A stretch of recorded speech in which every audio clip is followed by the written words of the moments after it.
আবার ধরেন যে মাশাআল্লাহ তাহাজ্জুদ গোজার, এদিকে বেপর্দায় চলে, এদিকে মাশাআল্লাহ তাসবিহ তাহলিল করছে, কোরআন তেলাওয়াত করছে, সারাদিন মানুষের গীবত করে বেড়াচ্ছে।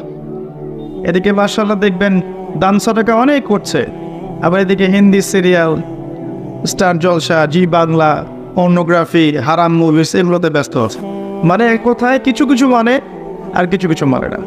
এমন আদর্শ যারা লালন করবে এদের শাস্তি হচ্ছে দুনিয়াতে আল্লাহ পাক লাঞ্ছিত করে দিবে, নাউযুবিল্লাহ। আর পরকালে মর্মান্তিক শাস্তি মানে জাহান্নামে আল্লাহ পাক জ্বালাবে। আর জাহান্নামের কথা মনে পড়লেই কিন্তু একটা হাদিস মনে পড়ে যায়।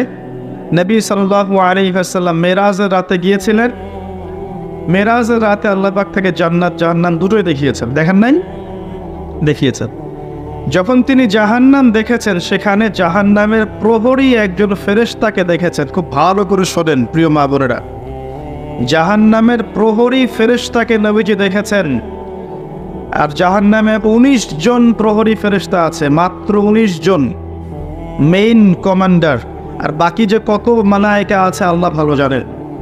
আলাইহা 19 আল্লাহ পাক বলেছেন, ওয়া মা ইয়ালামু জুনুদা রাব্বিকা ইল্লা হু।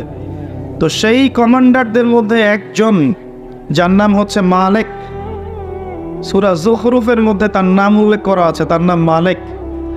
এই ফেরেশতাকে দেখে নবী সাল্লাল্লাহু আলাইহি ওয়াসাল্লাম বিস্মিত হয়ে গিয়েছিলেন, কারণ তার মুখের মধ্যে হাসি ছিল না।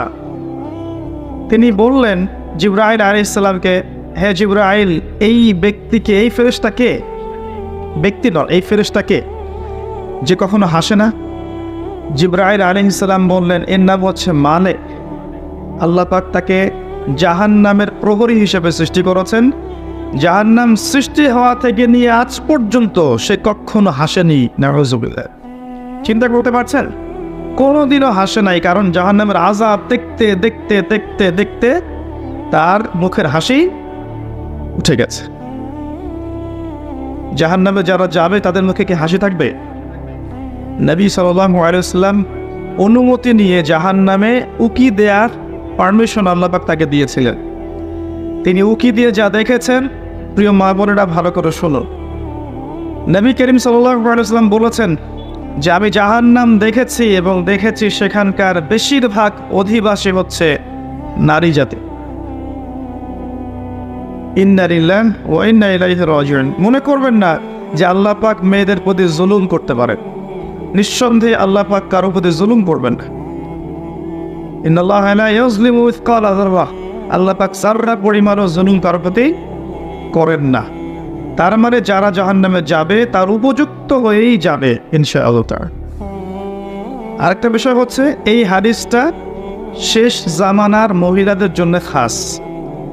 জাহান্নামের অধিকাংশ অধিবাসী যে নারী জাতি হবে, এটা অন্য উম্মার নয়, এই উম্মতে মুহাম্মদ। তার মানে আপনাকে বুঝতে হবে, উম্মতে মুহাম্মাদির মেয়েদের সাথে এমন কিছু হবে সমাজে, রাষ্ট্রে, বিশ্বে, যে তারা আর জান্নাতের পথে চলতে পারবে না, তারা জাহান্নামের পথে যেতে বাধ্য হবে। এবার চিন্তা করেন, বিগত 100 বছরে এই নারী জাতির সাথে কি হয়েছে আসলে।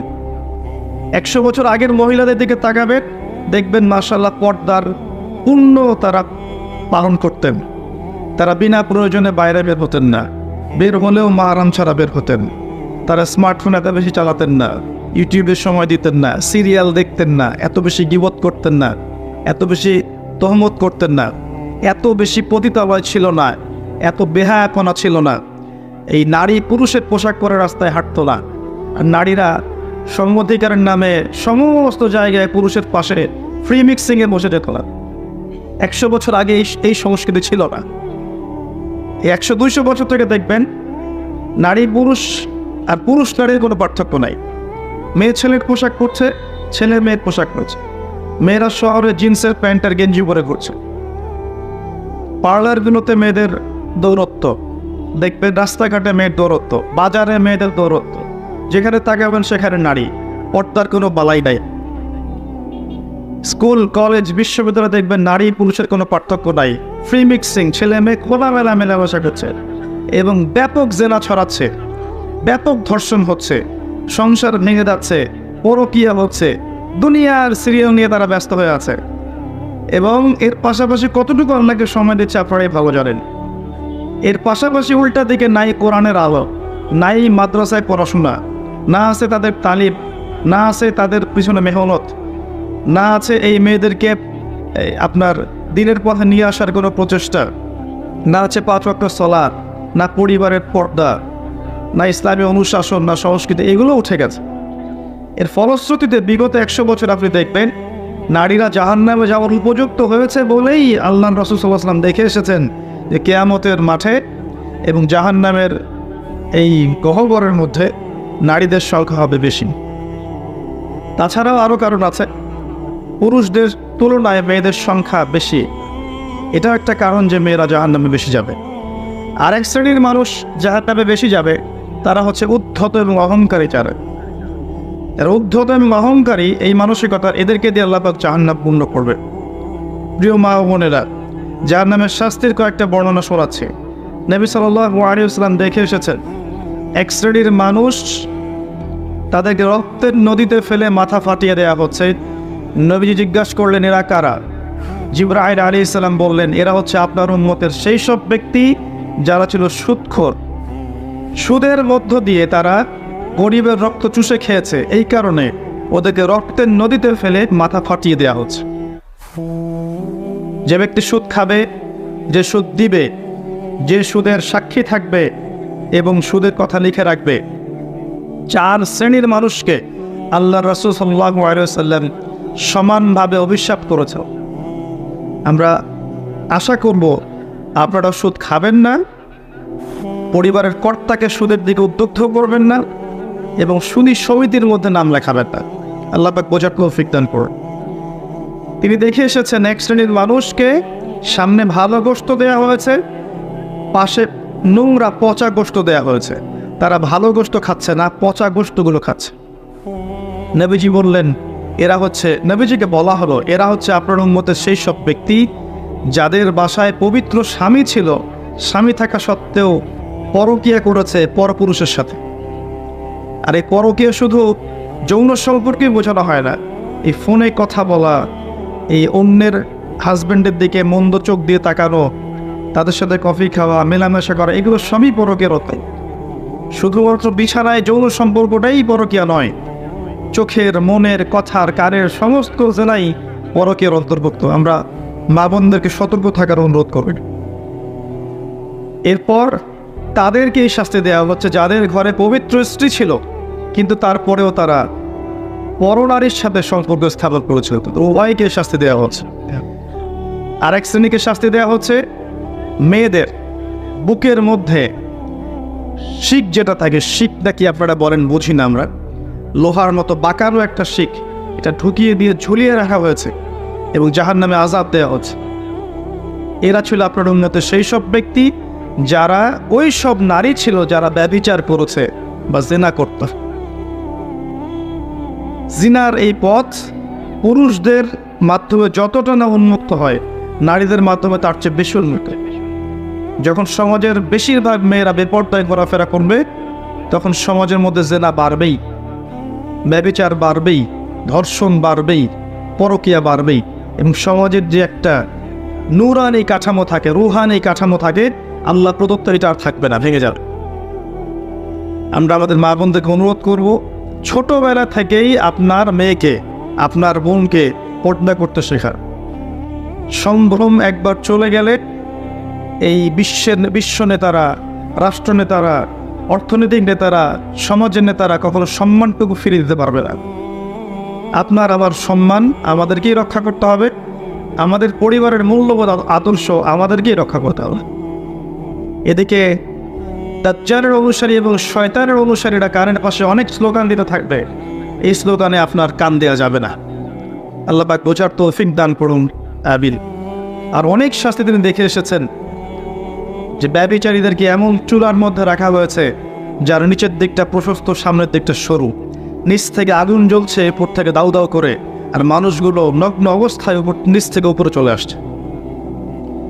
তিনি আর অনেক শাস্তি দেখেছেন যে এতিমের মাল যারা ভক্ষণ করছে ওদের শাস্তি দেখেছেন, যে তারা বড় বড় আগুনের এক একটা দলা এগুলো নিয়ে কিনছে, পেটের ভিতরে চলে যাচ্ছে, পিছনের পথ দিয়ে বের হয়ে যাচ্ছে।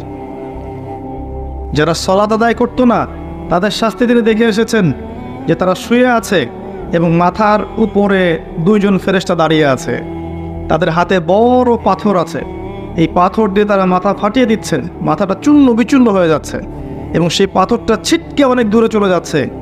এরপর সেই পাথর তারা আবার আনতে যাচ্ছেন, এই ফাঁকে এই মাথাটা আবার আগের জায়গায় চলে আসছে, আবার পাথর এনে আবারও মাথার উপরে আঘাত করে মাথাটাকে চূর্ণ বিচূর্ণ করা হচ্ছে।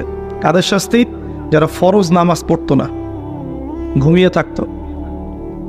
নবী সাল্লাল্লাহু আলাইহি ওয়াসাল্লাম বলেছেন, 4টা কাজ যদি কোনো মেয়ে করতে পারে, জান্নাতে যাওয়ার জন্যে 8টা দরজা আল্লাহ পাক খুলে দেবেন ইনশাআল্লাহ।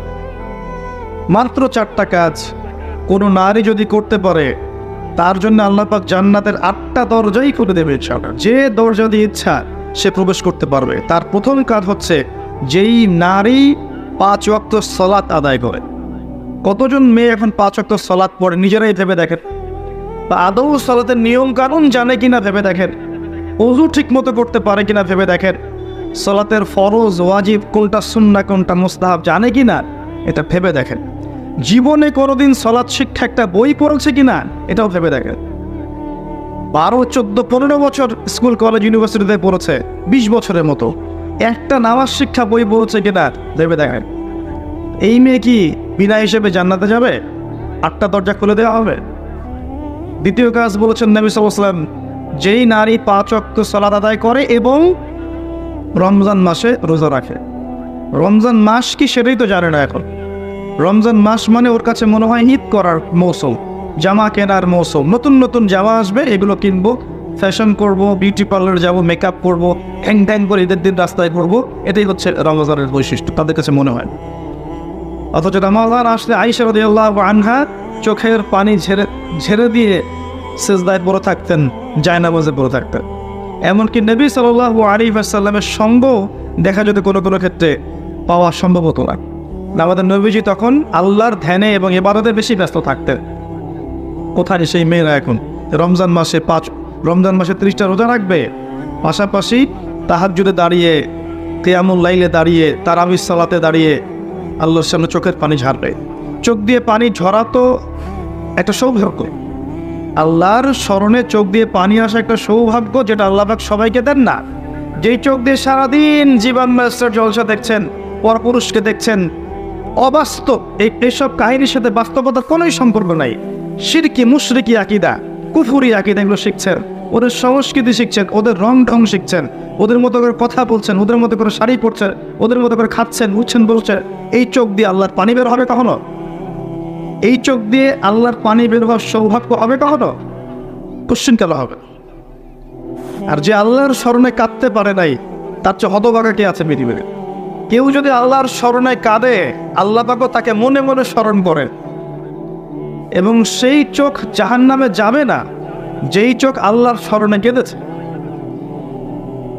রমাদান মাসের সওম, এই অবস্থা আমাদের নারী জাতির। তারপর দেখবেন তৃতীয় কাজ নবীজি বলেছিলেন, যারা লজ্জাস্থানের হেফাজত করতে পারবে, নামাজের সাথে রোজা, এরপর লজ্জাস্থানের হেফাজত করতে পারবে, তার মানে খাস পর্দা করতে পারবে। আমি শব্দটা বলেছি খাস পর্দা করতে পারবে। ডিজিটাল পর্দার কথা আমি বলিনি। ডিজিটাল বোরখা চলবে না। যেই বোরখা পরার পরেও শরীরের সমস্ত কাঠামো বোঝা যায়, কোন অঙ্গ কতটুকু উঁচু নিচু, এই বোরখা এখনই জ্বালিয়ে পুড়িয়ে দিতে হবে। এই বোরখা চলবে না। আপনাকে এমন বোরখা বানাতে হবে যেটা এত ঢিলে ঢালা, যেটা পরার পর দূর থেকে পর্যন্ত না, কাছ থেকেও যেন আপনার শরীরের কোনো অঙ্গের কাঠামো বোঝা না যায়, এবং বাহির থেকে তো ভিতরের অঙ্গ দেখার প্রশ্নই ওঠে না। ডিজিটাল পর্দা বাদতে। তারপরে পর্দা বলতে শুধু এটাই নয়, কথার পর্দা আছে, চাহনির পর্দা আছে, হাঁটার পর্দা আছে, কথাবার্তার পর্দা আছে, চোখের পর্দা আছে, মনের পর্দা আছে। এই সমস্ত বিষয়গুলো না আসা পর্যন্ত পর্দা পরিপূর্ণ হয় না। যদি খাস পর্দা করে আপনার মেয়েটা কফি হাউসে বসে তার বয়ফ্রেন্ডের সাথে কফি খায়, এই পর্দার কি কোনো দাম আছে? এটা হচ্ছে ঘরের জানালা বন্ধ করে দরজা খুলে দেওয়ার মতো পাপ। এই বোকামি কেউ করবে? শুধুমাত্র পোশাকটাই পর্দা নয়, মনের পর্দা আছে, চলনে বরণে পর্দা আছে, কথায় পর্দা আছে, চোখের পর্দা আছে, শোনেন, সূরাতুল কাসাসের মধ্যে আল্লাহ রাব্বুল আলামিন মূসা আলাইহিস সালামের একটা গল্প উল্লেখ করেছেন, ঘটনা, যে মূসা আলাইহিস সালাম যখন শুআইব আলাইহিস সালামের কওমের মধ্যে গেলেন, সেখানে তিনি একা ছিলেন, কারণ তিনি মার্ডার কেসের আসামি হয়ে গেছেন। ফিরআউন তাকে ধাওয়া করছে, তার দলবল। তিনি চলে গেছেন মাদিয়ানে, সেখানে গিয়ে বসে আছেন।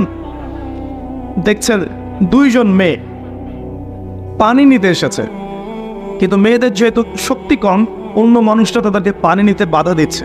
ওরা আগে আগে নিচ্ছে, মেয়েরা দাঁড়িয়ে আছে অসহায়ের মতো। মূসা আলাইহিস সালামের শক্তি ছিল, সাহস ছিল এবং অত্যন্ত ব্যক্তিত্ব সম্পন্ন একজন মানুষ ছিলেন। তিনি গিয়ে নিজে ওই মেয়ের দুটোর যে বালতি পানির, এগুলো নিয়ে নিজে গিয়ে পানি নিয়ে মেয়েদেরকে দিলেন, উপকার করলেন। এবার এই মেয়ে দুটো বাসায় চলে গেল। এদিকে মূসা আলাইহিস সালাম একটা গাছের নিচে বসে আছে। বসে তিনি আল্লাহর কাছে দোয়া করছেন, রব্বি ইন্নী বিমা আনজালতা ইলাইয়া মিন খাইরিন ফাকির। আল্লাহ, তুমি আমার প্রতি যে নেয়ামত দিবে, এর জন্য আমি ফকির হয়ে বসে আছি। ফকির হয়ে বসে আছি কারণ তার তখন বাড়ি নাই, থাকার জায়গা নাই, খাওয়ার কোনো ব্যবস্থা নাই। তিনি তো পালিয়ে এসেছেন মিশর থেকে। তখন ওই দুই মেয়ের একজন মেয়ে হেঁটে হেঁটে আসলো। আল্লাহ রাব্বুল আলামিন ওই মেয়েটার হেঁটে হেঁটে আসার যে স্টাইল, সেটাও কোরআনের মধ্যে বলেছে। এত সূক্ষ্ম কোরআন আমরা বুঝি না। তিনি বলেছেন আল্লাহ পাক যে মেয়েটা লাজুক ভঙ্গিতে হেঁটে মূসার কাছে আসলো। কি ভঙ্গিতে? লাজুক ভঙ্গিতে হেঁটে মূসার কাছে আসলো। এসে বলল, আমার বাবা আপনাকে বাসায় ডেকেছেন। তার বাবার নাম শুআইব আলাইহিস সালাম। এই যে মেয়েটা লাজুক ভঙ্গিতে হেঁটে এসেছে, এই কথাটা কোরআনে আছে। তার মানে মেয়েদের হাঁটার মধ্যেও একটা আদর্শ আল্লাহ দিয়েছেন। এখনকার এই জেনারেশনের হাঁটা কি লাজুক ভঙ্গিতে? এদের হাঁটা দেখলে শত শত না লক্ষ লক্ষ যুবক জেনায় লিপ্ত হয়ে যাচ্ছে হাঁটা দেখে। এই হাঁটা, চলাফেরা, পোশাক আশাক, এই ফ্রি মিক্সিং, বন্ধু বান্ধবী এই সংস্কৃতি, এই যে চাচাতো ভাই কাজিন এই সংস্কৃতি, চাচাতো ভাই চাচাতো বোন, খালাতো ভাই খালাতো বোন, এই ফ্রি মিক্সিং সংস্কৃতি। তারপর ইউনিভার্সিটিতে যাবে, নোট এক্সচেঞ্জ করা, কফি খাওয়া, তারপরে জেনা করা, বিছানায় যাওয়া, ব্রেকআপ হয়ে যাওয়া, এই সংস্কৃতি। চাকরি ক্ষেত্রে যাবে, সেখানে দেখবেন আপনার পাশে বসে আছে একজন নারী, মাশাআল্লাহ ফরমাল ড্রেসে। আপনি ইমান রক্ষা করতে পারবেন? আপনি যাবেন, ব্যাংকে যাবেন, পলিটিক্যাল সেক্টরে যাবেন, গার্মেন্টস সেক্টরে যাবেন, আপনি কমার্শিয়াল সেক্টরে যাবেন, মার্কেটে যাবেন, যেখানেই যাবেন দেখবেন একদম স্থয়লাভ, ছেলে মেয়ের ফ্রি মিক্সিংয়ের স্থয়লাভ। আর কোথায় সে আয়াত ওই মেয়েটা লাজুক ভঙ্গিতে হেঁটে আসলো? সুবহানাল্লাহ। কোথায় কোরআন আর কোথায় বাস্তবতা? কোথায় কোরআন, কোথায় বাস্তবতা? দেখছেন ওই মেয়েটার সাথে আল্লাহ রাব্বুল আলামিন মূসা আলাইহিস সালামের বিয়ে দিলেন। পরে তিনি তাকে বিয়ে করেছেন এবং 8 বছর শুআইব আলাইহিস সালামের ফার্মে চাকরি করেছেন মূসা আলাইহিস সালাম। তার মানে একজন ব্যক্তিত্ব সম্পন্ন পুরুষ একজন ব্যক্তিত্ব সম্পন্ন মেয়েও পায়। আর যে নারীর কোনো ব্যক্তিত্বই নাই, ওই নারী কি কোনো ব্যক্তিত্ব সম্পন্ন পুরুষ গ্রহণ করবে? করবে না। এইরকম বেপর্দা এবং বেহায়াপনায় যে নারীরা আছে, এরা কখনো ইমানদার, প্রকৃত ইমানদার, মুত্তাকি, পরেজগার স্বামী খুঁজে পাবে না। আর যখন আপনি পাবেন না এমন স্বামী, তখন আপনার জীবনটা হবে জাহান্নাম। দেখবেন আপনি যেমন মানসিকতার, স্বামীও দেখবেন মাশাআল্লাহ আপনাকে রেখে বাইরে 3টা 4টা 5টা প্রেম করে বেড়াচ্ছে। আর কিফাউন কিরাম, আল্লাহ পাক যেটা বলেছেন, মানে ইকুয়ালি ডিলড হবে। আপনি যেমন হবেন আপনার স্বামী তেমনই হবে, আপনি যেমন হবেন আপনার স্ত্রীও তেমনই হবে। বিয়ের সময়, বিয়ের পরে চেঞ্জ হতে পারে। হয়তো 2 জন হেদায়েতের উপর ছিল, বিয়ের পরে একজন পথভ্রষ্ট হয়ে গেছে, হতে পারে। বা 2 জন পথভ্রষ্ট ছিল, বিয়ের পরে হেদায়েতের উপর আসছে, হতে পারে। কিন্তু একজন ব্যভিচারী পুরুষ ব্যভিচারী নারীর জন্য, আর মুত্তাকি পুরুষ মুত্তাকি নারীর জন্য। এটাই হচ্ছে আল্লাহ পাকের হিসাব। তো আমি জাহান্নাম বলতে গিয়ে এত দূর পর্যন্ত এসেছি। নবী সাল্লাল্লাহু আলাইহি ওয়াসাল্লাম যেটা বলেছেন, জাহান্নাম মানেই নারী আর নারী। তার মানে শেষ জামানার মেয়েদের সাথে এমন কিছু হবে যার ফলশ্রুতিতে আপনারা আর জান্নাতের পথে চলতে পারবেন না। আমি বলে দিচ্ছি এটা কি হয়েছে। শেষ জামানায় মেয়েদের সাথে ফেমিনিস্ট রেভলিউশন নামে একটা বিপ্লব হয়েছে, যে মেয়ে ছেলের কোনো পার্থক্য নাই, সবাই সমান। আপনি আর পর্দার বালাই নাই, আপনি পুরুষের সাথে কাঁধে কাঁধ মিলে যেখানে ইচ্ছা সেখানে করবেন। এই যে ফেমিনিস্ট রেভলিউশন, এর ফলশ্রুতিতে আপনি আপনার তাওহীদ হারিয়েছেন, সুন্নত হারিয়েছেন, নবীর আদর্শ হারিয়েছেন, পর্দা হারিয়েছেন, সম্মান হারিয়েছেন, ইজ্জত হারিয়েছেন, আল্লাহর ওই নুরানি খাতা থেকে নাম কাটা পড়ে গেছে। তওবা করে যদি ফিরে আসতে পারেন, এখনও যদি তাওহীদে আসতে পারেন, সুন্নতে আসতে পারেন, খাস পর্দায় আসতে পারেন, 5 ওয়াক্ত সালাত আদায় করতে পারেন, যাকাত দিতে পারেন, রমজানের সওম রাখতে পারেন, সুন্দর করে আল্লাহর আদেশ নিষেধ মেনে চলতে পারেন, এবং এই যে 4টা কাজ সালাত, সওম, পর্দা এবং স্বামীর আনুগত্য, এই 4টা কাজ করতে পারেন, ইনশাআল্লাহ তাআলা আজও সম্ভব আপনার সমস্ত গুনাহকে নেকিতে পরিবর্তন করা এবং পরকালে কিয়ামতের মাঠে আপনার জন্যে জান্নাতের 8টা দরজা খুলে যাওয়া। এটা এখনও সম্ভব। সিদ্ধান্ত আপনি নেবেন, আপনি দাজ্জাল এবং শয়তানের পথে চলবেন নাকি আল্লাহ এবং তার রাসূলের পথে চলবেন। আপনি শয়তানের পথে চললে দুনিয়ার সব পেতে পারেন, দুনিয়ার চাকচিক্য, বাড়ি গাড়ি, টাকা কড়ি, সুখ, ভোগ বিলাস সব পেতে পারেন, কিন্তু ওয়াল্লাহি, আল্লাহর কসম করে বলছি, পরকালে কবরটা আপনার জন্য জাহান্নামের টুকরা হয়ে যাবে। নাউযুবিল্লাহ। 50, 60, 70, 80 বছরের সুখ চাচ্ছেন নাকি অনন্তকালের জীবনের জান্নাত চাচ্ছেন, এই সিদ্ধান্ত মা বোনরা আপনাকে নিতে হয়। যদি আপনি সিদ্ধান্ত নেন যে আমি আল্লাহকে চাই, রাসূলকে চাই, তারাই আমার আপন, আর কেউ আমার আপন নয়, আমাকে আল্লাহর কাছে একা ফিরে যেতে হবে, স্বামী, সন্তান, বাড়ি গাড়ি, ব্যাংক ব্যালেন্স, জমি জমা সব ছেড়ে, তাহলে বুদ্ধিমানের কাজ হবে নিজেকে আল্লাহর জন্য ওয়াকফ করে দেন, সুপর্দ করে দেন। জীবন চলে গেলেও আল্লাহ পাকের একটা হুকুম আহকামের বাইরে যায় না। দুনিয়ার সব সম্পদের লোভ দিলেও নিজের পর্দা কখনো ছেড়ে দিয়েন না, নিজের ইজ্জত সম্মানকে বিকিয়ে দিয়েন না, যদি আপনাকে সারা দুনিয়ার প্রলোভনও দেয়া হয়। আল্লাহ বোঝার তৌফিক দান করুন মা বোনদেরকে, আমিন। আমি সামনে যাচ্ছি। 4র্থ কাজ হচ্ছে স্বামীর আনুগত্যের কথা নবীজি বলেছেন। 4টা কাজের 1 নম্বর ছিল সালাত, 5 ওয়াক্ত, 2 নম্বর সওম রমাজান মাস, 3 নম্বর পর্দা এবং 4 নম্বর ছিল স্বামীর আনুগত্য। আনুগত্য কথাটা শুনলেই গা জ্বালা করে অনেকের, এখন যে আনুগত্য আবার কি জিনিস। এখনকার যারা ফ্যামিলিস্ট রেভলিউশনে ধোকায় পড়েছে, যেই মাদ্রাসার মেয়েরাও ফ্যামিলিস্ট রেভলিউশনে ধোকায় পড়েছে, এরও আনুগত্য শব্দ শুনলে গা জ্বালা পড়া করে, মনে করে যে আনুগত্য মানে হচ্ছে দাসত্ব। তারা মনে করে আমরা পুরুষের দাসত্ব কেন করব? হ্যাঁ, আমরা তো বেগম রোকের উত্তরসূরি, কি জন্যে পুরুষের দাসত্ব করব? আমরা ডমিনেট করব, তারা আমাদের দাসত্ব দেবে প্রয়োজনে, আমরা সমান। আল্লাহ যে কোরআনে বলেছেন আর-রিজালু কাওয়ামুনা আলান নিসা, এটা বাদ, এটা জাদু করে। আসেন, আনুগত্য আর দাসত্ব এক জিনিস নয়। আনুগত্য কি? আপনার স্বামী দিনদার, মুত্তাকি, পরহেজগার, আপনাকে কোরআন এবং সুন্নাহর পথে চলতে সাহায্য করছে এবং চলার জন্য আদেশ করছে, তার কথা মেনে চলার নাম হচ্ছে আদর্শ এবং আনুগত্য। আপনার স্বামী দিনদার, মুত্তাকি, আপনাকে কোরআন সুন্নাহর পথে চালানোর জন্য তিনি চেষ্টা করছেন, এই প্রত্যেকটা আদেশ ফলো করার নাম আনুগত্য করা। আর আপনার স্বামী ভালো মন্দ কিছুই বোঝে না, আপনাকে অর্ডার করেই যাচ্ছেন, আপনি ফলো করছেন বাধ্য, এর নাম দাসত্ব। বাস্তবিক অর্থে আপনারা তো দাসত্ব করছেনই, বাস্তবিক অর্থে আপনারা পশ্চিমা সংস্কৃতির দাসত্ব করছেন, বাস্তবিক অর্থে আপনারা ভারতীয় সংস্কৃতির দাসত্ব করছেন, বাস্তবিক অর্থে আপনারা শয়তান এবং দাজ্জালের ফিতনায় পা দিয়ে ওদের দাসত্ব করছেন। কিন্তু আনুগত্য অন্য জিনিস ছিল, যে কোরআন এবং সুন্নাহর বিধানগুলো মেনে চলার ক্ষেত্রে আপনার স্বামী আপনাকে হেল্প করছে, পথে খাচ্ছে, এই জিনিসগুলো মেনে চলার নাম আনুগত্য। আনুগত্য ভালো কাজের ক্ষেত্রে হয়, খারাপ কাজে হয়। খারাপ কাজে তো আপনি দাসত্ব করছেন।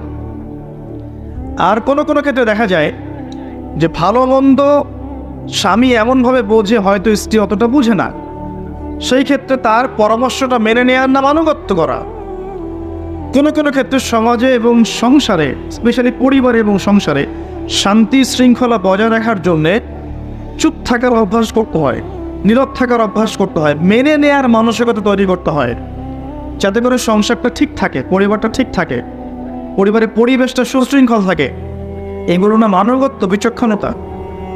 এর ফলশ্রুতিতে যে ফলাফলটা আসবে সেটা আপনিই ভোগ করবেন, পরিবার সুন্দর থাকবে। এখনকার পশ্চিমাদের ধোকায় পড়লে স্বামীকে আপনার শত্রু মনে হবে স্বামী আমার কাছে সম্মানের পাত্র নয়, বরং স্বামী আমার প্রতিদ্বন্দ্বী, ও পারলে আমি কেন পারবো না, এই চেতনা তৈরি করেছে না। ও করলে আমি কেন নয়, তারা করলে আমি কেন নয়। মানে স্বামী এবং স্ত্রী, নারী আর পুরুষকে ওরা একে অপরের প্রতিদ্বন্দ্বী বানিয়ে দিয়েছে। অথচ সমাজ, সংসার, পরিবার এগুলো টিকে থাকে একে অপরের সহযোগিতায়। প্রতিদ্বন্দ্বিতা হলে হবে? প্রতিদ্বন্দ্বিতা হলে কখনো টিকে থাকে না। শোনেন, নবী সাল্লাল্লাহু আলাইহি ওয়াসাল্লাম বলেছেন, আমি যদি আল্লাহর পরে কাউকে সেজদা করার আদেশ করতাম, তাহলে আমি মেয়েদেরকে বলতাম তারা যেন স্বামীদেরকে সেজদা করে। এই সম্মানটা আল্লাহ স্বামী দিয়েছেন। প্রিয় বাবা বোনেরা, 4টা কাজের কথা বলেছিলাম। তার প্রথমটা হচ্ছে, একজন নারী যদি 5 ওয়াক্ত সালাত জামায়াতের সাথে আদায় করতে পারে, জামায়াতের সাথে নয়, বাসায় 5 ওয়াক্ত সালাত টাইম টু টাইম ওয়াক্ত মোতাবেক আদায় করতে পারে, রমাদান মাসে সওম রাখতে পারে 1 মাস, নিজের লজ্জাস্থানের হেফাজত করতে পারে, অর্থাৎ পর্দা ঠিকমতো করতে পারে, এবং ভালো কাজে তার স্বামীর আনুগত্য করতে পারে, ইনশাআল্লাহ তাআলা এই মহিলা বা এই নারী যখন মারা যাবেন, পরকালে আল্লাহ রাব্বুল আলামিন তাকে জান্নাতের 8টা দরজা খুলে দিবেন, যেই দরজা দিয়ে ইচ্ছা সে জান্নাতে প্রবেশ করতে পারবে। আমরা আশা করব আপনারা এই 4টা কাজ করার মানসিকতা নিয়ে আজকের মাহফিল থেকে বাসায় যাবেন। আজকের পর থেকে কোনোদিনও যেন নামাজ ছুটে না যায়, নামাজ কাজা না হয়, নামাজ থেকে আপনাকে কি গাফেল করতে না পারে। সমস্ত কাজ পড়ে আগে সালাত। আজকের পর থেকে কখনো যেন রমাদান মাসে সওম মিস না যায়। যেগুলো আল্লাহর নিয়মে ছুটে যাবে সেগুলো পরে কাজা করে নেবেন। আজকের পর থেকে যেন পর্দা না ছুটে যায়। হৃদয়, কথা, চোখ, শরীর, পোশাক সমস্ত ক্ষেত্রে যেন আপনার পর্দা বজায় থাকে। এবং সর্বশেষ যে বিষয়টা, স্বামীর আনুগত্য, এই বিষয়টা যেন আপনার মধ্যে থাকে। স্বামী আপনার মহব্বতের, স্বামী আপনার ভালোবাসার মানুষ, স্বামী আপনার প্রতিদ্বন্দ্বী নয়, আপনার সহযোগী। আপনার সমস্ত বিষয়ের গার্ডিয়ানশিপ এখন স্বামীর হাতে। স্বামী যে বিষয়গুলো পছন্দ করেন সেগুলোর মধ্যে ফোকাস করবেন, যেগুলো পছন্দ করেন না সেগুলো তার সামনে করবেন না। যে ভালো কাজগুলো স্বামী আপনাকে করতে বলবেন সেগুলো অবশ্যই করবে। তবে আল্লাহ এবং তার রাসূলের বিরুদ্ধে যদি স্বামী কিছু করতে বলে, আপনি কখনোই স্বামীর আনুগত্য করবেন না, এই দাসত্ব করবেন না। তাই বলে তার সাথে ঝগড়া বাঁধাবেন না, পরিবারকে অস্থিতিশীল করবেন না। বুঝিয়ে স্বামীকে হেদায়েতের পথে আনার চেষ্টা করবেন। বেশি থেকে বেশি স্বামীর জন্য দোয়া করবেন। এই কথাগুলো মেনে চলার চেষ্টা করেন এবং আপনার সন্তান, ছেলে হোক আর মেয়ে হোক, আপনাদের ছোট ছোট ভাই বোন, সন্তান সন্ততি যারা আছে, এদের সবাইকে ছোট্টবেলা থেকে এই কোরআনের পথে নিয়ে আসেন, ইসলামের পথে নিয়ে আসেন। পর্দা শেখান, ইসলামিক নৈতিকতা শেখান। আস্তে আস্তে বড় করে তোলেন। দেখবেন ইনশাল্লাহ আপনি আমি একদিন থাকবো না, আমাদের এই প্রজন্ম ইনশাল্লাহ পরবর্তীতে থাকবে। এই প্রজন্মের হাতেই ইনশাল্লাহ দেখবেন আল্লাহ পাক ইসলামের বিজয়ের পতাকা তুলে দিবে ইনশাআল্লাহ। আমি আর কয়েকটা কথা বলে আপনার জন্য শেষ করতে চাচ্ছি। এই অংশটুকু একটু মনোযোগ দিয়ে শুনুন, 5 থেকে 10 মিনিট। আল্লাহ রাব্বুল আলামিন কোরআনে এবং সুন্নায় আপনার জন্য প্রচুর হেদায়েত দিয়েছেন। আমি যদি আসলে আরও একটা দিন সময় পেতাম আপনাদের লেকচারের জন্য স্টাডি করার, আমি 1 থেকে 1.5 ঘন্টা শুধুমাত্র আপনাদের ব্যাপারে কোরআন এবং সুন্নায় যতগুলো আয়াত এবং হাদিস এসেছে সেগুলো আমি আপনার সামনে বলতে পারতাম। আমার সফরের ক্লান্তিজনিত কারণ এবং সময় সংকলন না হওয়ার কারণে আমি সেই 1.5 ঘন্টার লেকচারটা এখন দিতে পারছি না। ইনশাল্লাহ ভবিষ্যতে শুধুমাত্র মহিলাদের জন্য আলাদা একটা খুতবা বা মাহফিল থাকবে, সেখানে পুরো বিষয়গুলো আমি তোলার চেষ্টা করবো ইনশাআল্লাহ। আল্লাহ তৌফিক দান করুন। তবে আমি চিস্টগুলো এখন বলছি আপনাকে। আল কোরআনের প্রথম সূরা বাকারা। এই সূরা বাকারার মধ্যে যে নবীর ঘটনাকে কেন্দ্র করে এর নাম সূরা বাকারা হয়েছে, তার নাম নবী মুসা আলাইহিস সালাম। কথা ঠিক আছে? আচ্ছা, নবী মুসা আলাইহিস সালাম এর পরিবারের মধ্যে নারীদের জন্য হেদায়েত আছে। নবী মুসা আলাইহিস সালামের মা এমন একজন মা ছিলেন, যখন ফেরাউন ছোট ছোট বাচ্চাদেরকে হত্যা করছিল, তখন আল্লাহ পাকের ইলহাম তার কাছে এসেছে। সূরা তাহা পড়ে দেখবেন, সে তার ছোট্ট দুগ্ধপোষ্য শিশুকে এই যে সিন্ধুকের মধ্যে নিয়ে নদীতে ভাসিয়ে দিয়েছে। প্রিয় মা এবং প্রিয় স্ত্রী বা প্রিয় বোন যারা আছেন, তাদের প্রতি নসিহত শুনুন। আল্লাহর দিনের জন্যে, আল্লাহর দিনের স্বার্থে আপনার প্রিয় জিনিস আল্লাহর পথে কুরবানি করতে হতে পারে, এই মানসিকতা রাখতে হবে। এটা আপনার শিক্ষা। আপনাকে মুসা আলাইহিস সালামের মায়ের মতো হতে হবে, আপনার সন্তানকে আল্লাহর পথে উৎসর্গ করার মানসিকতা রাখতে হবে। ছোটবেলা থেকেই সন্তান সন্ততি ছেলে মেয়ে যারা আছে এদেরকে আল্লাহর ওয়াস্তে আল্লাহর লাইনে দিয়ে দেন। তারা দিন শিখুক, দিন বুঝুক, দিন প্রচার করুক, বড় আলেম হোক, মুফতি হোক, মুহাদ্দিস হোক, মুফাসসির হোক, আল্লাহর মধ্যে বড় মুজাহিদ হোক, এরকম করে তৈরি করেন ছেলে মেয়েদেরকে। মুসা আলাইহিস সালামের মায়ের মধ্যে আপনার জন্য হেদায়েত আছে। পরের সূরায় চলে আসেন, সূরা আলে ইমরান, যার নাম অনুসারে এই সূরার নাম ইমরান হয়েছে, আলে ইমরান হয়েছে। তার স্ত্রী সন্তান কিন্তু পাচ্ছিলেন না, সন্তান হচ্ছিল না। এক পর্যায়ে তিনি নিয়াত করলেন, রব্বি ইন্নী নাযারতু লাকা মা ফি বাতনি মুহাররারান ফাতাকাব্বাল মিন্নি। আল্লাহ, তুমি আমার গর্ভে যে সন্তানটা দিয়েছো, এই সন্তানটাকে আমি তোমার রাস্তায় দিয়ে দেওয়ার জন্য মানত করলাম, নজর করলাম। আল্লাহ, তুমি আমার নজর মানত কবুল কর। আল্লাহ পাক তাকে সন্তান দিলেন এবং সেই সন্তানকে তিনি আল্লাহর পথে দিয়ে দিলেন। আবারও বলছি প্রিয় মা বোনেরা, নিজের সন্তানদেরকে আল্লাহর পথে বড় করেন, এই পথে মানুষ করার এবং দিনের খেদমত করার যোগ্য করে তৈরি করেন। এই সন্তানের নাম ছিল মারিয়াম আলাইহিস সালাম। তিনি ছেলে ছিলেন না, একজন মেয়ে ছিলেন।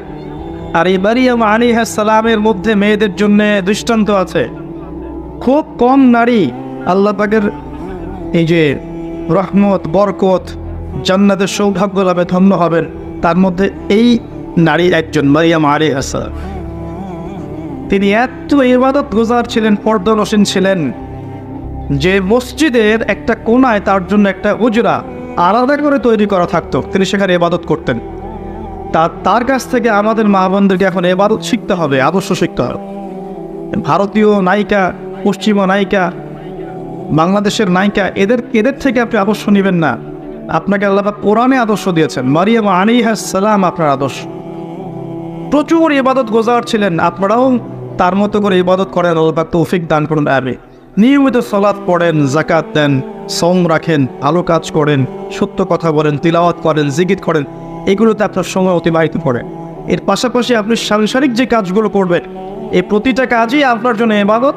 যদি আপনি এই নিয়তে করেন যে এই কাজগুলো আমি করছি আমার পরিবারের ভরণ পোষণের জন্য, ওদের ভালোর জন্য, এর বিনিময়ে আমি আল্লাহর কাছে নেকি চাচ্ছি।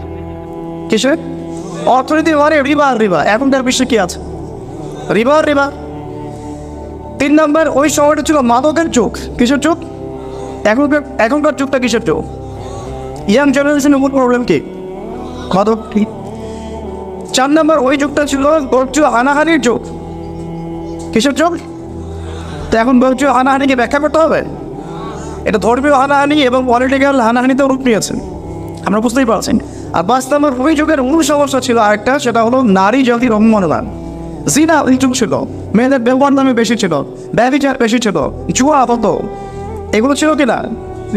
তাহলে এই যে আইএমএ জাহিলিয়াতের যে মৌলিক সমস্যাগুলো, এই সমস্যাগুলো এখনকার বিশ্বে আছে না নাই? আর আমি বলতে চাচ্ছি যে নবী সাল্লাল্লাহু আলাইহি ওয়াসাল্লাম একটা পুত পবিত্র সমাজে জন্ম নেন নাই। আপনারা কি আছেন আমার সাথে?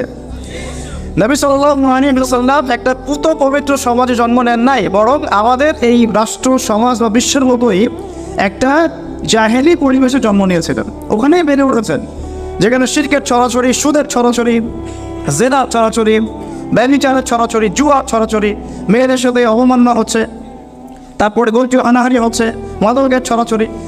এখন নবী সাল্লাল্লাহু আলাইহি ওয়াসাল্লাম এই সমাজে বড় হলেও নিজে কখনো এই জাহিলিয়াতের সাথে আপোষ করেন নাই।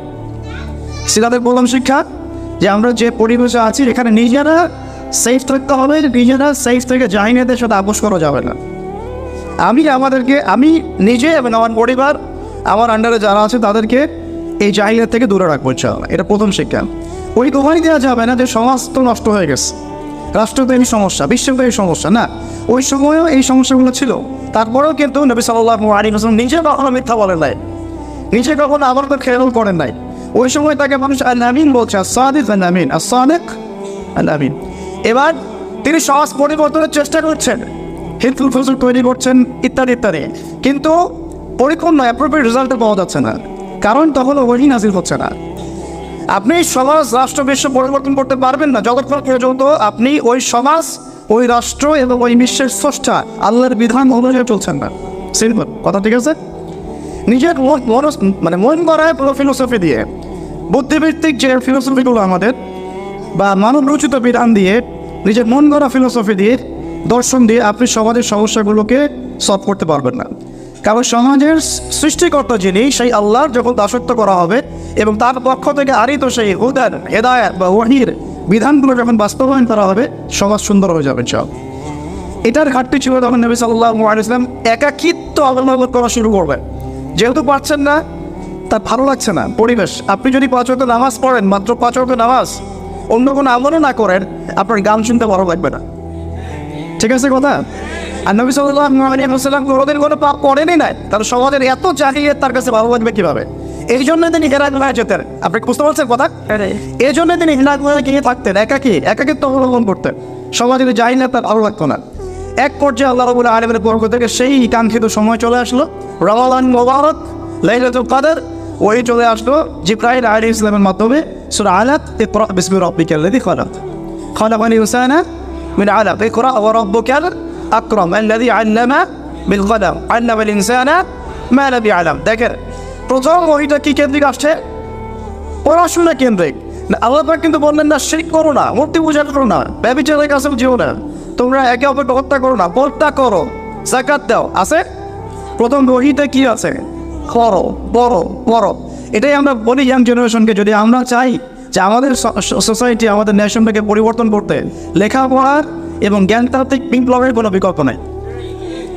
এবং এই উদ্দেশ্যে আমাদের আয়োজনগুলো করার, অনলাইন ইউনিভার্সিটি বলেন, মাদ্রাসা বলেন, বক্তব্য বলেন, যত কিছু আপনারা শুনছেন দেখছেন, এইগুলো একটা উদ্দেশ্য, যাতে আমরা আমাদের প্রজন্মটাকে শিক্ষিত করতে পারি।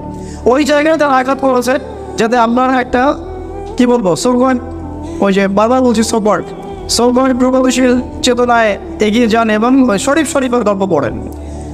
এই উদ্দেশ্যে আপনাদেরকে শিক্ষাক্ষেত্রে এইভাবে মূল ইসলামিক ট্র্যাক থেকে সরিয়ে ফেলা হচ্ছে। তো প্রিয় ভাইরা, এখানে ওহী আসার মানে নবী সাল্লাল্লাহু আলাইহি ওয়াসাল্লাম একটা গাইডেন্স পাচ্ছেন আল্লাহর পক্ষ থেকে সমাজ পরিবর্তনের জন্য। এবার তিনি মিশরে নামলেন। প্রথমে ভয় পেয়েছেন, তিনি স্ত্রীর কাছে গিয়েছেন, জামবিরুনি, অনেক ঘটনা আছে, এগুলোতে আমি যাচ্ছি না, আপনারা সবাই জানেন এগুলা। মূল কথাটা কি? আল্লাহ পাক তাকে বলছেন সূরা মুজাম্মিলকে, ইয়া আইয়ুহাল মুদাম্মিল, ইয়া আইয়ুহাল মুদাথথির, সূরা মুদাথথিরে কি, ইয়া আইয়ুহাল মুদাথথির কুম ফাআন্দির ওয়া রাব্বিকা ফাকাব্বির ওয়া সিয়াবাকা ফাতাহির ওয়া রুজসা ফাহজুর। দ্বিতীয় ওহীর একটা মৌলিক কথা হচ্ছে কুম ফাআনজির। হে কওমুল আবৃত রাসূল, আপনি ভয় পাবেন না, আপনি ভয় পাবেন না, নিজের জানের ওপর কোনো আশঙ্কা করেন না, আপনি আমার মনের তো বান্দা। আপনি মনে করছেন যে কী ব্যাপার, আমাকে কোন ফেরেশতা এসে চেপে ধরলো, অস্বাভাবিক মনে হচ্ছে না, আপনি উঠেন মানে বিছানা থেকে উঠেন না, উঠেন মানে হচ্ছে আপনি উঠেন, সমাজে নামেন, দাঁড়ান, আমার ওহী দিয়ে মানুষকে সতর্ক করেন। সুবহানাল্লাহ। তিনি ছিলেন কায়রা বাশীরান ওয়া নাযীরা, তিনি ছিলেন সুসংবাদদাতা এবং সতর্ককারী। তারপরে রাহমাতুল লিল আলামিন, তিনি ছিলেন কি? পুরো বিশ্বের জন্য দায়াত। এখন এই আদেশ আসা মাত্রই নবী সাল্লাল্লাহু আলাইহি ওয়াসাল্লাম উঠে দাঁড়ালেন, সমাজে নামলেন, নেমে দাওয়াতের মেহনত শুরু করলেন। খুব সংক্ষেপে বললে, প্রথম 3 বছর তিনি গোপনে দাওয়াত দিয়েছেন। কত বছর? 3 বছর গোপনে দাওয়াত দিয়েছেন। আমাদের অনলাইন মাদ্রাসার বয়সই হয়নি 3 বছর। আর তিনি গোপনে ইন্ডিভিজুয়াল দাওয়াত দিয়েছেন মানুষকে 3 বছর, মানুষের ডোর টু ডোর গিয়ে। তখন প্রকাশ্যে বলেনি নাই যে লা ইলাহা ইল্লাল্লাহ মুহাম্মাদুর রাসূল, এটা প্রকাশ্যে বলাই হয়নি। মানুষকে ইন্ডিভিজুয়ালি দাওয়াত দিতেন, যারা তাকে চিনতেন, কাছের মানুষ, আবু বকর সিদ্দিক, তারপরে আপনার যায়েদ ইবনে হারেসা, তারপরে আলী ইবনে আবি তালেব, খাদিজা রাদিয়াল্লাহু আনহা, কাছের মানুষ আব্দুল্লাহ ইবনে মাসউদ, এরকম কাছের মানুষরা তার ইসলাম কবুল করলো। মাশাআল্লাহ। ওই 3 বছরের ওই সাহাবীরাই কিন্তু বদরে ছিলেন, তারাই কিন্তু উহুদে ছিলেন, তারাই কিন্তু পুরো জীবন নবী সাল্লাল্লাহু আলাইহি ওয়াসাল্লামের পাশে একেবারে ছায়ার মতো দাঁড়িয়েছিলেন। ঠিক আছে কথা? এবার 4র্থ বছর থেকে প্রকাশ্যে দাওয়াত শুরু হলো। কেন? কারণ এই সময় থেকে আল্লাহ রাব্বুল আলামিন যেমন আদেশ করলেন, ওয়ানজির আশিরাতাকাল আকরাবিন, তুমি তোমার নিকট আত্মীয়দেরকে প্রকাশ্যে দাওয়াত দাও এবং কাছে তোমার গোত্রদেরকে দাওয়াত দাও। তিনি সাফা পাহাড়ের পাদদেশে উঠলেন, সবাইকে দাওয়াত দিলেন। আবু লাহাব শুনল, সূরা লাহাব নাযিল হলো, জানেন তো এগুলো আপনারাই, ওইদিকে যাচ্ছি না। এখন কখন আরে প্রকাশ্য ক্লাবন, এখন ওমর আর হামজার মতো সাহাবীর ইসলাম কবুল করলেন। সুবহানাল্লাহ। মানে আমরা যখন দাওয়াতের মুভমেন্ট করবো বা একটা রেভলিউশনের চেষ্টা করব, তখন যখন শক্তিশালী মানুষটাকে আমাদের পক্ষে আনার চেষ্টা করতে হবে, এবং সেটা দাওয়াতের মাধ্যমে। কিসের মাধ্যমে? এই জন্য আমাদের দাওয়াত সর্বমানে দিতে হবে। আবার যুবতীদেরকে, আমাদের বাচ্চাদেরকে, আমাদের মা বোনদেরকে, আমাদের সরকারকে, প্রশাসনকে, মানে প্রত্যেকটা সেক্টরের ভাই বোনদেরকে খুঁজে খুঁজে দাওয়াত দিতে হবে। কাউকে দূরে সরে দেওয়া যাবে না। কে জানে তাদের মধ্যে থেকে হামজাবের হতে পারে কি না? তাদের মধ্যে থেকে ওমর ইবনে খাত্তাবের জন্ম হতে পারে কি না? তো এইটা আমাদের কাজ। তো নবী সাল্লাল্লাহু আলাইহি ওয়াসাল্লাম 4th থেকে 10ম এই সালটা বছর এইভাবে প্রকাশ্যে দাওয়াত দেওয়া শুরু করলেন, যখন হামজা, ওমর এইরকম বড় বড় কিছু সাহাবী ইসলাম কবুল করলেন এবং আল্লাহ তাআলা আদেশ করলেন। আর যখনই প্রকাশ্যে দাওয়াত শুরু হলো, তখনই নির্যাতন, নিপীড়ন, অত্যাচার চূড়ান্ত মাত্রায় বাড়তে লাগলো।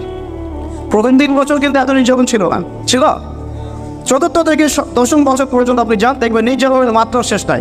সাহাবীদেরকে মারা হচ্ছে, পিটানো হচ্ছে, কাউকে সম্পত্তি থেকে বহিষ্কার করা হচ্ছে, কাউকে কি ওই যে তপ্ত মরুভূমির মধ্যে শুইয়ে দিয়ে পিটানো হচ্ছে, কত কি হয়েছে এগুলো আলাদা আপনি শুনেছেন, ওস্তাদরা বলেছেন। এখন এই 7 বছর কিন্তু নবী সাল্লাল্লাহু আলাইহি ওয়াসাল্লাম সাহাবীদেরকে বলেননি যে তোমরাও প্রতিবাদ করো, বলেছেন? বরং তিনি বলেছেন সাবরান আলা ইয়াসির ফাইন্নামা ওয়াইদাকুমুল জান্নাহ, তোমরা সবর করো, ধৈর্য ধরো, ইনশাআল্লাহ এর প্রতিদান হচ্ছে জান্নাত। কারণ ওই সময় প্রতিহত করার মতো শক্তি আমাদের ছিল না, বা ছিল না বললে আমি ঠিক কিছুটা ভুল করবো, আল্লাহ পাকের পক্ষ থেকে আদেশটা আসে না, ঠিক আছে?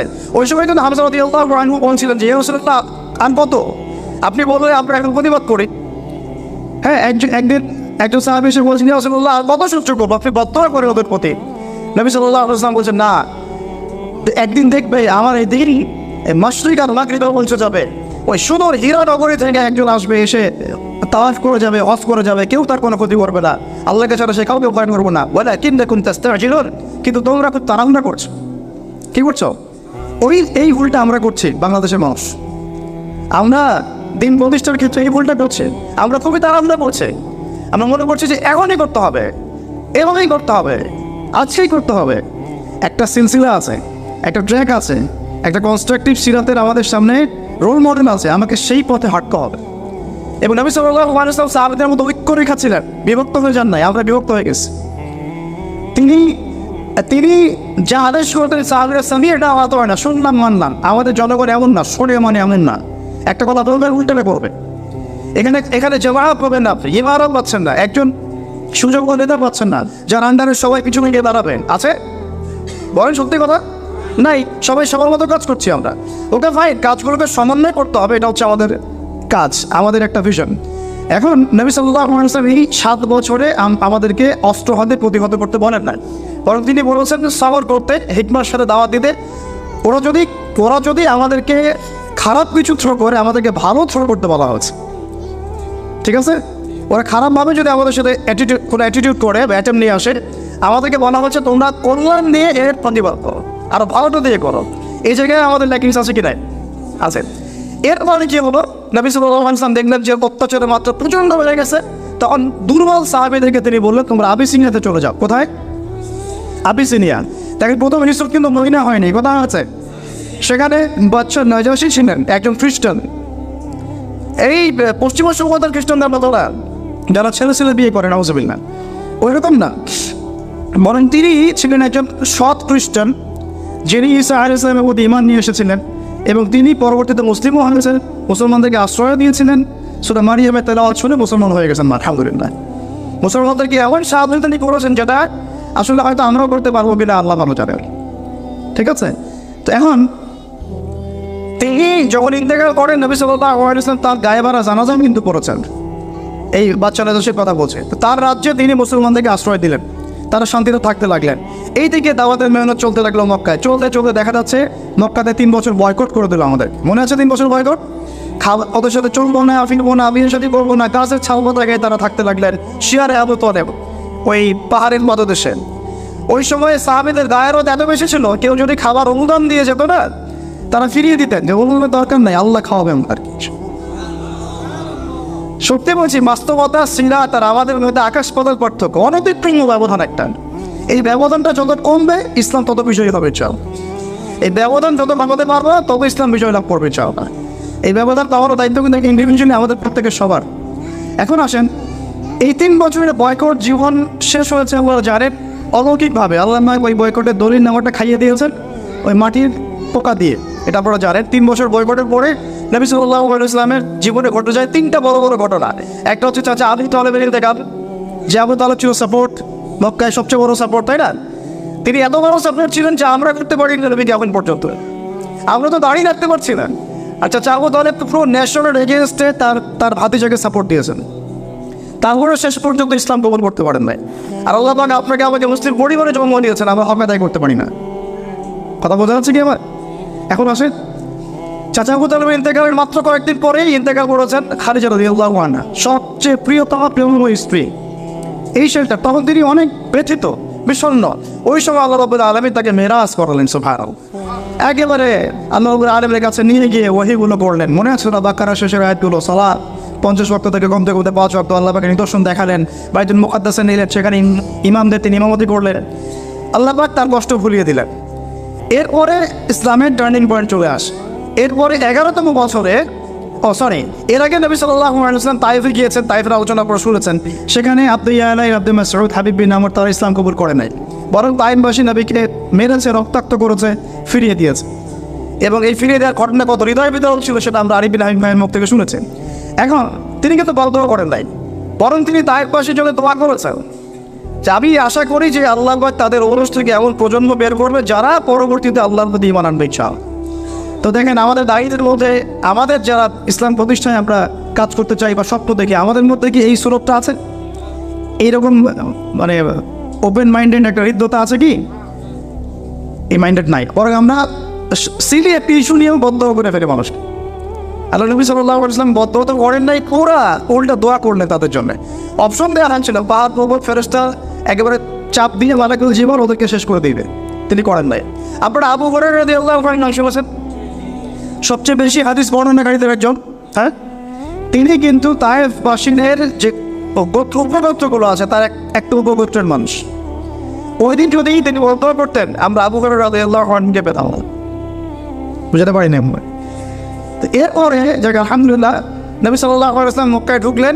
আল্লাহ রাব্বুল আলামিন মদিনা থেকে এবার 11 নম্বর বছরে 6 জন যুবককে পাঠালেন। কয়জন যুবকরা? শুনেন ভালো করে। এবার ইসলামের টার্নিং পয়েন্ট এখান থেকে আমি কনক্লুশনে যাচ্ছি।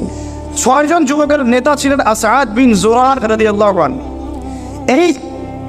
এই সাহাবী, এই 6 জন মানে সাহাবী পরে ইসলাম কবুল করেছেন, তাই সাহাবী বলছে অবশ্যই তারা জানতেন শেষ জামানায় একজন নবী আসবেন। কি জানতেন? শেষ জামানায় আরেকজন নবী। কার কাছ থেকে জানতেন? ইহুদিদের কাছ থেকে। ইহুদিরা কোথায় ছিল? মদিনায় ছিল। কয়টা গোত্র ছিল? 3টা, বনু কুরাইজা, বনু কাইনুকা, বনু নাজির। ওরা মদিনায় কি করছিল? ওরা মদিনায় শেষ নবীর আগমনের অপেক্ষা করছে। তার ওরা এখন ফিরে ফুলে কি করছে? ওদের মাসিদ দাজ্জালের আগমনের অপেক্ষা করতেছে। বোঝাতে পারতেছে আমি কি বিষয়? এখন সারা দুনিয়া আমাদের বাইতুল মুকাদ্দাসে কি করতেছে? রাশিয়া জায়গা দেয় না কেন? আমেরিকা জোর বন্ধ, ওই জায়গা দেয় না কেন? আমেরিকা তো অনেক জায়গা ফাঁকা পড়ে আছে, ও তো চাইলে 10টা ইসরায়েল রাষ্ট্র প্রতিষ্ঠা করতে পারো, ওখানে করে না কেন? ব্রিটেন বেলফোর ডিক্লারেশনের মাধ্যমে এই আপনার 1916 সালে জায়গা উন্মুক্ত করলো, উসমানীয়দেরকে বের করে দিল, তাই না?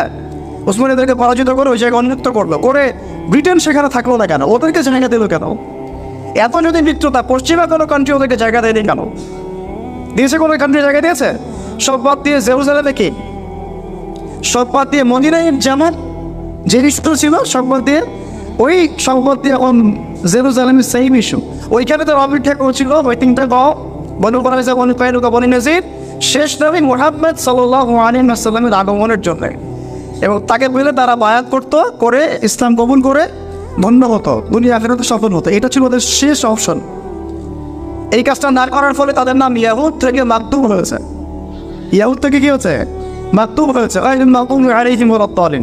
আর বনু ইসরাইল থেকে ইয়াহুদ কেন হয়েছে? ঈসা আলাইহিস সালামকে অস্বীকার করার কারণে। বুঝতে পারতেছি? ঈসা আলাইহিস সালামকে অস্বীকার করার কারণে বনু ইসরাইল থেকে ইয়াহুদ হয়েছে। আর মুহাম্মদ সাল্লাল্লাহু আলাইহি ওয়াসাল্লামকে অস্বীকার করার মধ্য দিয়ে ইয়াহুদ থেকে কি হচ্ছে? মাকতুব, অভিশপ্ত। এরপর আর কোনো লেভেল নাই, শেষ। একেবারে ওর দরজা বন্ধ হয়ে গেছে। এরপর সর্বশেষ চান্স ছিল ওইটাই, শেষ। তো ওরা এখন এখানে কি করে? উত্তর হচ্ছে ওরা ওদের মাসি দাজ্জালের আগমনের অপেক্ষা করছে ওখানে, এবং তার জন্যে একটা হোলি ল্যান্ডে একটা স্টেট কায়েম করার চেষ্টা করছে, যেটাতে মোটামুটি তারা 80% ডান। তো এই জিনিসগুলো আমাদেরকে স্কটল্যান্ডের জ্ঞান শেখার জন্য উদ্বুদ্ধ করবে ইনশাআল্লাহ। আমরা অনুরোধ করবো সিরাতের সাথে, কোরআনের সাথে, হাদিসের সাথে, ইতিহাসের সাথে সমসাময়িক বিশ্বের সম্পর্কে জ্ঞান অর্জন করেন। এটা আমাদের জন্য অনেক বেশি জরুরি। আল্লাহ পাক তৌফিক দান করে দেন। এখন ওদিকে আমি যাচ্ছি না, লম্বা করবো না, বিশেষ করে দেখছি ভাই যে এই কোন জায়গায় ছিলাম, 6 জন যুবক যখন চলে আসলেন এসে বায়াত করলেন একদম ইনস্ট্যান্ট। তারা জানতেন তিনি নবী, কোরআন তেলাওয়াত শুনিয়েছেন, বুঝে ফেলেছেন কোরআন শুনিয়ে নিয়ে শেষ নবী, বায়াত করে চলে গেলেন মদিনায়। পরের বছর তারা আরও 6 জনকে নিয়ে আসলেন, মোট 12 জন। কতজন? মোট 12 জন। এই 12 জন যখন ইসলাম কবুল করলেন, নবী সাল্লাল্লাহু আলাইহি ওয়াসাল্লাম তাদের সাথে একজন দাঈ ইলাল্লাহকে পাঠিয়ে দিলেন। তার নাম হচ্ছে মুসআব বিন উমাইর রাদিয়াল্লাহু আনহু, যিনি কিন্তু অনেক দুলাল ছিলেন, সব ছেড়ে দিয়েছেন ইসলামের জন্য, একদম সব। শেষে তাকে দাফন করার জন্য একটা কাফনও পাওয়া যায় নাই, ঘাস দিয়ে তাকে দাফন করা হচ্ছে উহুদের মাঠে। তো মুসআব বিন উমাইর রাদিয়াল্লাহু আনহুকে আল্লাহ নবী পাঠিয়ে দিলেন, তুমি যাও মদিনায় দাওয়াতি কাজ করো। কিসের কাজ করো? দাওয়াতি কাজ করো। কার জন্যে? কোনো দলের পক্ষে, কোনো ব্যক্তির পক্ষে, নাকি আল্লাহর জন্য? শুধুমাত্র আল্লাহর দিকে মানুষকে ডাকবা, আর আমাকে শেষ নবী হিসেবে মানবে, এই ইতাআতের দিকে তুমি ডাকবা। তিনি গেলেন, আল্লাহ পাক তাকে এত বরকত দিয়েছিলেন আলহামদুলিল্লাহ। মাত্র 1 বছরে, কত বছর? 1 বছরে মদিনার 75টা ফ্যামিলি ইসলাম গ্রহণ করেছে আলহামদুলিল্লাহ। এটা কিন্তু ছোট সংখ্যা না, ওই সময় প্রেক্ষাপটে সংখ্যাটা অনেক বড়। আর তাদের মধ্যে নেতৃস্থানীয় অনেক ব্যক্তিবর্গ ছিল আলহামদুলিল্লাহ, নেতৃস্থানীয় ব্যক্তি যাদের কথা অন্যরা শুনে, এমন অনেক মানুষ ছিল সেখানে। তো আওস ও খাসরাজ যখন ইসলাম কবুল কিনব, তখন নবী সাল্লাল্লাহু আলাইহি ওয়াসাল্লামের উপরে হিজরত করার আদেশটা আসলো। এবার আপনি হিজরত করতে পারেন। নবী সাল্লাল্লাহু আলাইহি ওয়াসাল্লাম এবার গিয়ে হিজরত করলেন মদিনায়। তার প্রেক্ষাপটটা তৈরি হয়েছে মক্কায়, আর মদিনায় রাষ্ট্র কায়েমের প্রেক্ষাপটটা আগে থেকেই দাওয়াতের মাধ্যমে তৈরি হয়েছিল। এবার সেখানে গিয়ে তিনি যা করলেন, তিনি তখন আর কিন্তু দুর্বল নন, মুসলমানরা তখন আর কি না, দুর্বল না, সাহাবীরা নির্যাতিত না, তারা একটা ভূখণ্ড পেলেন, একটা জনসমষ্টি পেলেন, একটা সার্বভৌমত্ব পেলেন, একটা রাষ্ট্রের ফাংশন যা যা লাগে সবই পেলেন। সেখানে গিয়ে তিনি মক্কার মতো দারুল আরকামের মতো মসজিদ নববী নির্মাণ করলেন, তার আগে মসজিদে কুবা নির্মাণ করেছেন, ঠিক আছে কথা। তারপরে তিনি আনসার আর মুহাজিরদের মধ্যে ভ্রাতৃত্বের বন্ধন স্থাপন করলেন, মানে ঐক্য লাগবে আপনার, তাছাড়া আমরা দিন প্রতিষ্ঠা করতে পারবো না। তারপরে তিনি ইহুদিদের সাথে, অন্যদের সাথে মদিনা সনদ করলেন, ঠিক আছে। এই সনদগুলো ভঙ্গ করেছিল ইহুদিরা। তার ফলশ্রুতিতে বনু কায়নুকাকে বের করা হয়েছে, বনু নাজিরকে বের করা হয়েছে, বনু কুরাইজাকে বের করা হয়েছে, যুদ্ধগুলো হয়েছে। এরপরে সামরিক বাহিনী গঠন হয়েছে, অর্থনীতির ভিত্তি শক্ত করা হয়েছে, সারিয়া অভিযানগুলো শুরু হয়েছে। আপনারা অনেকে মনে করেন যে বদর মনে হয় প্রথম যুদ্ধ, না, বদরের আগে অনেকগুলো সারিয়া হয়েছে। সারিয়া সেই যুদ্ধগুলোকে বলা হয় যেখানে নবী সাল্লাল্লাহু আলাইহি ওয়াসাল্লাম নিজে উপস্থিত ছিলেন না, অন্যকে দায়িত্ব দিয়েছেন, ঠিক আছে। আর এটা সরি, হ্যাঁ ঠিক আছে, সারিয়াটাকে বলে যেখানে নবী সাল্লাল্লাহু আলাইহি ওয়াসাল্লাম নিজে উপস্থিত ছিলেন না, অন্যকে দায়িত্ব দিয়েছেন। আর যে যুদ্ধে তিনি নিজে উপস্থিত ছিলেন তার নাম কি? গাসওয়া। তো এই কয়েকটা সারিয়া হওয়ার পরে আবু সুফিয়ানের কাফেলা যাচ্ছিল শামে, ওইটাকে আক্রমণ করাকে কেন্দ্র করে ঘটনা ঘটে গেল, এবং এটাকে কেন্দ্র করে বদরের প্রেক্ষাপট তৈরি হলো। এবং বদরের যুদ্ধ মুসলমানরা জয়লাভ করলো, আপনারা জানেন, একদম বিশাল ব্যবধানে 70 জন কাফের মারা গেল, 70 জনকে বন্দী করা হলো।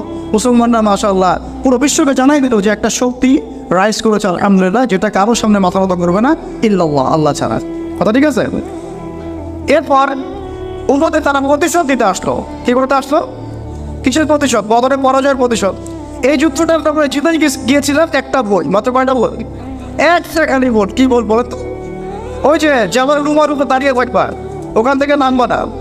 জাবাল রুমার উপর দাঁড়িয়ে থাকবা, ওখান থেকে নামবা না। সাহাবীরা নেমে আসছিলেন অল্প কয়েকজন ছাড়া। এই সুযোগটা নিয়েই খালিদ বিন ওয়ালিদ রাদিয়াল্লাহু আনহু, তিনি তখন মুসলিম হন নাই, পিছন দিক থেকে এসে একেবারে ইনস্ট্যান্ট অনেক সাহাবী, প্রায় 70 জন সাহাবী শাহাদাত বরণ করলেন। আমি যদি আপনাদেরকে মাঠটা দেখাতে পারতাম কোনো ইয়াতে, মানে প্রজেক্টরের মাধ্যমে, এবং ওখানে উপস্থিত থেকে আমরা এটা দেখেছি যে কোন দিকে মুসলমানরা ছিল, কোন দিকে কাফেররা ছিল, কোন দিক থেকে আক্রমণটা হয়েছে, এটা আমি ওই মাঠে গেলে বোঝাতে পারবো ভাই স্ট্র্যাটেজি কেমন ছিল। যাই হোক, মুসলমানরা দুই দিকে চাপে পড়ে গিয়েছিল, এতে করে উহুদের যুদ্ধে একটা সাময়িক বিপর্যয় শুরু হয়ে যায়।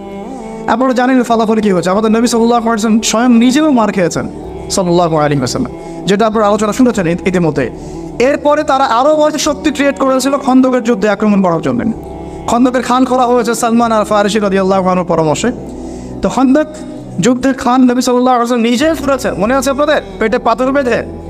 তারপর খন্দকের যুদ্ধে তারা মদিনা অবরোধ করে বেশি দিন টিকতে পারে নাই, 1 থেকে 1.5 বছরের মধ্যে তারা সেখান থেকে চলে গিয়েছে। আল্লাহ পাক ঝড় পাঠিয়েছেন, বাতাস পাঠিয়েছেন, ফেরেশতা দিয়ে সাহায্য করেছেন, প্রচণ্ড শীত নামিয়ে দিয়েছেন, এবং মুসলমানরা ওই যুদ্ধটাকে বলা হয় একটা ব্যারিয়ার, মানে এরপর থেকে মুসলমানরা আর মানে ডিফেন্সিভ কোনো যুদ্ধ করে দেয়, সব এরপর থেকে সবগুলোই আক্রমণাত্মক যুদ্ধ হয়েছে। এটা একটা ব্যারিয়ার বলা হয় খন্দকের যুদ্ধ। তো এই যুদ্ধটাতে আমরা মোটামুটি জয়লাভ করি। তারপরে নবী করিম সাল্লাল্লাহু আলাইহি ওয়াসাল্লাম দাওয়াতের মেহনত বাড়ান, সারি অভিযানগুলো বাড়ান। এক পর্যায়ে স্বপ্ন দেখছেন যে তিনি বাইতুল্লাহ তাওয়াফ করছেন। সাহাবীরা চিন্তা করলেন, হ্যাঁ আমরা ইনশাআল্লাহ উমরা করতে যাব বা হজ করতে যাব ইত্যাদি ইত্যাদি।